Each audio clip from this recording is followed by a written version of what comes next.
예수님은 나의 왕, 나의 주인, 나의 생명이십니다.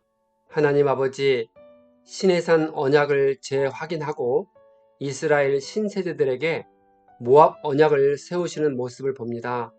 우리의 다음 세대들이 마음의 할례를 행하여 여호와의 말씀을 배우고 깨달을 수 있도록 인도해 주옵소서. 예수님의 이름으로 기도합니다. 아멘. 오늘 읽을 말씀은 신명기 29장과 30장입니다. 이 말씀의 핵심은 첫째, 하나님이 이스라엘과 모압 땅에서 세운 언약이 있습니다. 둘째, 마음의 할례를 행한다는 의미를 알아야 합니다. 셋째, 우리 모두는 생명과 복, 사망과 저주 앞에 서 있습니다. 29장, 하나님께서 호렙에서 이스라엘 자손과 세우신 언약 이외에 언약을 세우셨습니다. 호렙에서 주신 언약은 출애굽 원년 3월경에 시내산에서 세웠습니다. 모압 땅에서 주신 언약은 출애굽 40년 11월에 요단 동편 모압 평지에서 세우셨습니다. 그런데 모압 땅에서 세우신 언약은 호렙산 언약과 서로 다른 별개의 언약이 아니라 호렙산 언약을 재확인하고 가나안 땅에 들어갈 이스라엘의 신세대에 맞춰 새롭게 갱신한 언약입니다. 이 언약은 하나님 앞에서 서 있는 사람뿐만 아니라 여기 있지 않은 사람들과도 세운 것입니다. 현재 이스라엘 사람들과 장래 다음 세대와도 세운 언약입니다. 모세가 온 이스라엘을 소집하고 하나님이 이집트 땅에서 바로 왕과 신하들과 백성들에게 행하신 모든 일을 그들이 보았음을 확인합니다. 큰 시험과 표징과 기적을 그들의 눈으로 직접 보았다고 합니다. 그러나 하나님은 이스라엘 백성들에게 깨닫는 마음과 보는 눈과 듣는 귀를 주지 않으셨다고 합니다. 이는 역설적인 표현으로 실은 하나님이 주시지 않은 것이 아니라 이스라엘 백성들이 받아들이지 못했다는 의미입니다. 하나님은 40년간 광야를 인도하셨다고 합니다. 그들의 옷이 헤어지지 않았고 신발이 닳지 않았다고 합니다. 하나님은 그들에게 필요한 것을 주어 자신이 하나님이심을 알려주셨습니다.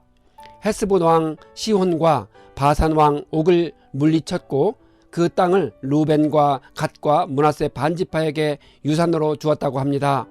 백성들의 어린이와 아내와 외국 사람과 집안일을 하는 모든 사람들이 하나님 앞에 모였습니다. 모세는 거기에 모여있는 모든 사람들에게 하나님께서 그들과 언약을 세우시니 그 언약에 들어있는 의무를 지켜야 한다고 합니다. 하나님이 그곳에 모여있는 사람들에게 약속하시고 아브라함과 이삭과 야곱에게 맹세하신 대로 그들을 자기 백성으로 삼으시고 그들의 하나님이 되시려는 것이라 합니다. 이 언약은 거기에 서 있는 사람들 뿐만 아니라 그들의 자손과도 세운 것이라 합니다. 모세는 이스라엘 백성이 이집트에서 나온 과정을 설명하며 다른 민족의 신을 섬겨서는 안 된다고 경고합니다. 그들은 저주의 말을 들으면서도 자기 고집대로 하고 형통할 것이라고 스스로를 속일 것이라 합니다.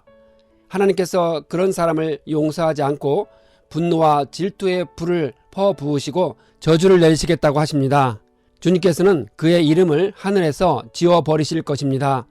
이스라엘의 다음 세대들이 주님께서 내리시는 재앙과 질병을 볼 것이고 소돔과 고무라와 아드마와 스보임같이 멸망을 보면서 물을 것입니다. 소돔과 고무라는 아브람 99세로 추정되는 때에 유황불로 멸망당했습니다. 그때 소돔과 근처에 있던 두 성읍 아드마와 스보임 역시 하나님의 심판을 받았습니다.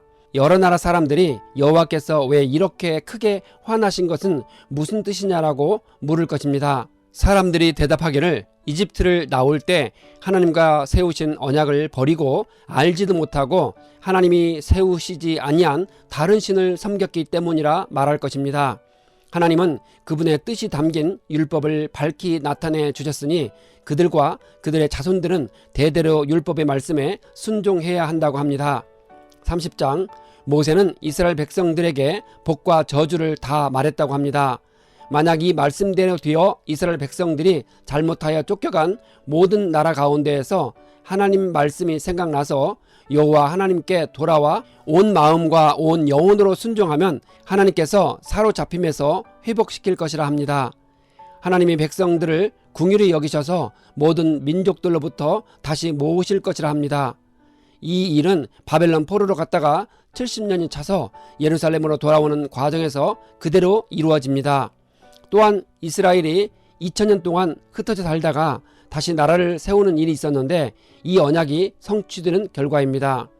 구약과 신약의 역사 속에서 하나님은 이스라엘 백성이 먼 땅으로 쫓겨갔을 때에도 다시 돌아오게 하셨습니다.